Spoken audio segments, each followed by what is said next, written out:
जय श्री कृष्ण दोस्तों। 11 जुलाई 2025 से सावन का पवित्र महीना शुरू हो चुका है। यह महादेव का प्रिय महीना है, जिसमें भव्य शिव पूजन और कांवड़ यात्रा जैसे दिव्य आयोजन होते हैं।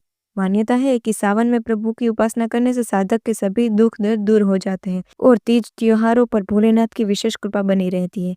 यूं कि इस दौरान चातुर्मास होता है, इसीलिए सृष्टि का संचालन भी स्वयं शिव जी करते हैं। एकादशी का महत्व जानते हैं। सावन के कृष्ण पक्ष की एकादशी को कामिका एकादशी कहा जाता है। इस दिन भगवान विष्णु की पूजा का विधान है। कहा जाता है कि इस व्रत को रखने से साधक को मोक्ष और आर्थिक समृद्धि दोनों प्राप्त होते हैं। अब सवाल ये है, कब है कामिका एकादशी? कामिका एकादशी तिथि शुरू होगी 20 जुलाई 2025 को दोपहर 12:12 से और समाप्त होगी 21 जुलाई को सुबह 9:38 पर। उदया तिथि के अनुसार व्रत रखा जाएगा 21 जुलाई 2025 सोमवार को। यह सावन महीने की प्रथम एकादशी भी होगी। कामिका एकादशी की पूजा विधि जानते हैं। प्रातः स्नान करके स्वच्छ वस्त्र धारण करें, साफ चौकी पर पीला वस्त्र बिछाकर भगवान विष्णु की मूर्ति स्थापित करें, पीले फूल, धूप, दीप, चंदन, नैवेद्य अर्पित करें। पूजा में तुलसी पत्र अवश्य शामिल करें।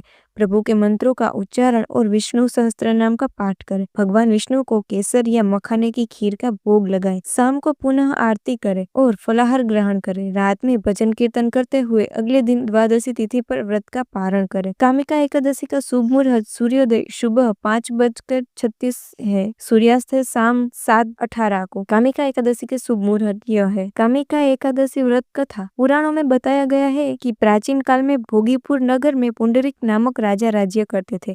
वहां ललित और ललिता नामक गंधर्व दंपति रहते थे। एक दिन ललित दरबार में गान कर रहा था, तभी उसे अपनी पत्नी की याद आ गई। उसका स्वर, लय, ताल बिगड़ गया।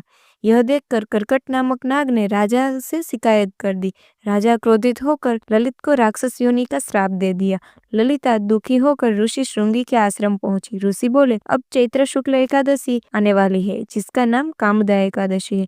इस व्रत का पुण्य अपने पति को देने से वह राक्षस योनि से मुक्त हो जाएगा। ललिता ने व्रत किया और जैसे ही पुण्य फल अपने पति को दिया, ललित राक्षस योनि से मुक्त होकर अपने पुराने स्वरूप को प्राप्त कर सका। कामिका का अर्थ ही इच्छाओं को पूर्ण करने वाली है। यह व्रत पापों से मुक्ति दिलाकर जीवन के व्यक्तिगत, व्यावसायिक और आध्यात्मिक सभी क्षेत्रों में सकारात्मक परिणाम देती है। तो दोस्तों, अगर आप भी चाहते हैं जीवन में सुख, शांति और समृद्धि, तो सावन की कामिका एकादशी का व्रत जरूर करें और प्रभु विष्णु की कृपा पाएं। और वीडियो अच्छा लगे तो लाइक, शेयर और सब्सक्राइब जरूर करें। हरि ओम तत्सत।